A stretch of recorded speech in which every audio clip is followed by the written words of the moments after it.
Match जीतना कैसे है, पहले बाबर आजम और विराट कोहली को फॉलो करो, उनसे सीखो। ये कोई पाकिस्तानी फ्रेंचाइज नहीं कह रही, बल्कि इंडिया की IPL की वो फ्रेंचाइज कह रही है जिनकी तरफ से खेलना हर इंडियन का ख्वाब होता है। और अब RCB यानी रॉयल चैलेंजर बेंगलुरु के कैप्टन फाफ डु प्लेसी अपने प्लेयर्स को बाबर आजम से सीखने की क्लास दे रहे हैं। आप सोचेंगे कि हाउ इज इट पॉसिबल, क्योंकि IPL में तो पाकिस्तानी प्लेयर्स पर पाबंदी है। हाँ, ये बात तो सही है, मगर IPL फ्रेंचाइजेस के दिलों में तो पाकिस्तानी खिलाड़ियों पर पाबंदी नहीं, वहाँ उनके लिए दरवाजे खुले हैं, बल्कि एक खास जगह मौजूद है जिसका वो खुलकर इजहार तो नहीं कर सकते, मगर चुपके चुपके जरूर करते हैं। जैसे विराट कोहली वाली टीम रॉयल चैलेंजर बेंगलुरु ने बाबर आजम के लिए किया। बाबर आजम के बारे में एक ऐसी ट्वीट की जिसमें विराट कोहली और कप्तान बाबर आजम को एक साथ रखा गया। आखिर उस ट्वीट में ऐसा क्या है और बाबर आजम का नाम लिखने की वजह क्या थी? रॉयल चैलेंजर की उस ट्वीट के पीछे की कहानी क्या है? वो अपने प्लेयर्स को बाबर आजम से कौन सा गुर सीखने का कह रहे थे?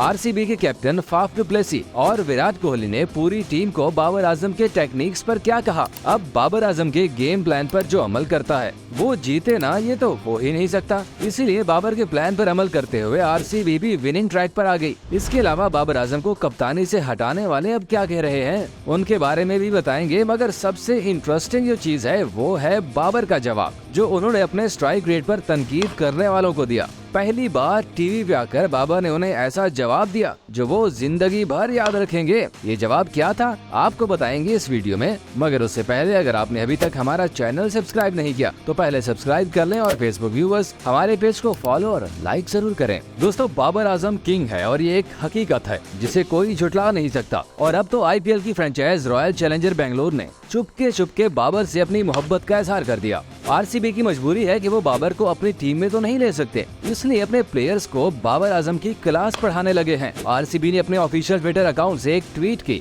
उस ट्वीट में कप्तान फाफ डु प्लेसी को एक चार्ट के सामने खड़ा करके दिखाया गया था, जिसका कैप्शन था कि कैप्टन फैफ ने DC यानी दिल्ली कैपिटल्स के खिलाफ गेम प्लान बना लिया है। और मजे की बात कि उस ट्वीट में जो चार्ट बनाया गया था उसमें पाकिस्तान के किंग बाबर का नाम लिखा था और लिखा भी विराट कोहली के साथ था। अब RCB के असाइनमेंट और गेम प्लान चार्ट बोर्ड पर बाबर आजम का नाम ये साबित करता है कि रॉयल चैलेंजर बेंगलुरु वाले बाबर को ही देखते हैं और उनके गेम प्लान पर अमल करके अपना प्लान बनाते हैं। अच्छा, अब अगर न्यूजीलैंड के खिलाफ सेंचुरी की बात करें तो क्या अब भी करनी है स्ट्राइक रेट पर डिबेट कि बाबर का तो स्ट्राइक रेट ही नहीं, अब क्या कहोगे, क्योंकि कप्तान ने सेंचुरी भी मारी और डंके की चोट पर मारी। जवाब भी दिया हेटर्स को और जवाब से याद आया कि जब उन्होंने सेंचुरी मारी तो बड़ी जोशीली किस्म की सेलिब्रेशन की, जिसमें इमोशन, गुस्सा और शुक्र शामिल था। इस सेलिब्रेशन पर जब बाबर से सवाल हुआ कि क्या ये उन लोगों को जवाब था जो आपके स्ट्राइक रेट पर गैर जरूरी तनकीद करते थे, तो बाबर ने कहा कि हाँ, ऐसा कह सकते हैं। इसलिए बाबर के हेटर्स अब बताओ, खुश हो या अब भी बोझे बाबर में जहर उगलते रहोगे?